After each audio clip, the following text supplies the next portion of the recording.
दिलेल्या परवानगीचा दुरुपयोग करणाऱ्यांवर कारवाई शक्य असेल नाही तर गरज असेल नाही तर करावीच अशी फौजदारी कारवाई असे संदेश सुद्धा दिले। ज्याने कोणी गरमी दाखवली आहे ते चुकच आहे, त्याच्यावरही कारवाई झाली पाहिजे। पण छत्रपती शिवाजी महाराजांचा पुतळा आणि त्याबद्दलचं पूर्ण काम झाल्यानंतर उद्घाटन हे तातडीनेच झालं पाहिजे। खरं आहे, माझ्या मतदारसंघामधला कार्यक्रम आहे।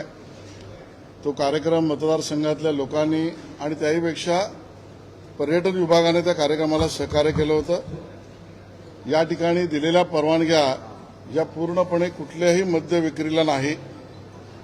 त्यावर जर कोणी मद्य विक्री केली असेल तर त्याच्यावर चौकशीचे आदेश मीच दिले, माननीय मुख्यमंत्र्यांनी दिले।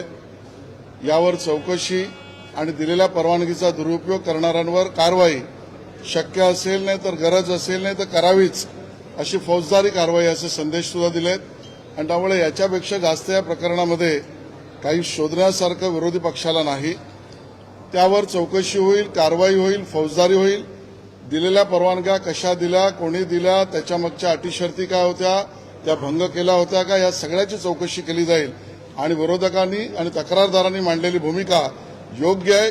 किल्ला आणि किल्ला परिसर यात कुठल्याही मद्यपान विक्रीला परवानगी असूच शकत नाही, हीच भूमिका सरकारची आहे। मी कार्यक्रमाला गेलो, तो माझा मतदारसंघ आहे आणि त्या ठिकाणी असलेल्या कार्यक्रमामध्ये पर्यटन विभागाचा कार्यक्रम तो असल्यामुळे तिथे जाणं यात काही गैर नाही। याचा अर्थ कुठल्याही परवानग्या भंग करायला आणि मद्यपान विक्रीला कुठलीही परवानगी द्या आणि दिल्यावर जा अशी कुठलीही भूमिका सरकारची आणि माझी नाही। असं मी काय पाहिलं नाही, मी असं काय पाहिलेलं नाही, कारण मी त्या भागात गेलोच नाही। ज्याने कोणी गरमी दाखवली आहे ते चुकच आहे, त्याच्यावरही कारवाई झाली पाहिजे।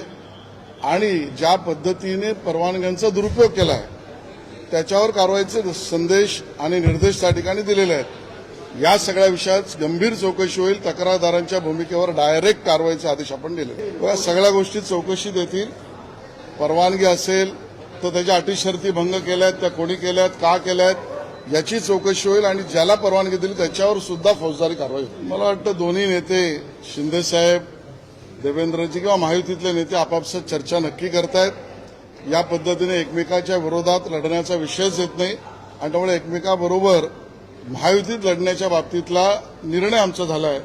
त्यात स्थानिक विषयांवरच्या भूमिकांवर आमचे प्रदेश अध्यक्ष आणि शिवसेना एकनाथ शिंदेजींचे नेते आपापसात चर्चा करतात। काही विषयावर चर्चा होईल, आपापसात निर्णय करतात। मला असं वाटतं या विषयातली संपूर्ण माहिती मला आत्ता नाही आहे, पण माननीय संबंधित मंत्र्यांशी, मुख्यमंत्र्यांशी आणि अधिकाऱ्यांशी मी स्वतः बोलेन आणि याचा पाठपुरावा करेन। मला वाटतं या संबंधातली संपूर्ण माहिती संबंधित मंत्रालय देईल।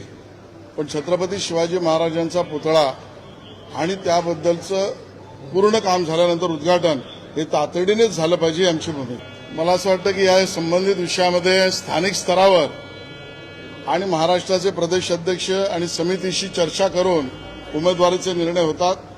त्या उमेदवारांच्या झालेल्या निर्णयामध्ये सर्व कार्यकर्त्यांचं सर्वानुमत किंवा बहुतांश मत विचारात घेऊन निर्णय केले जातात। तशी उमेदवारी दिली आहे अशी त्या ठिकाणी माझी माहिती आहे।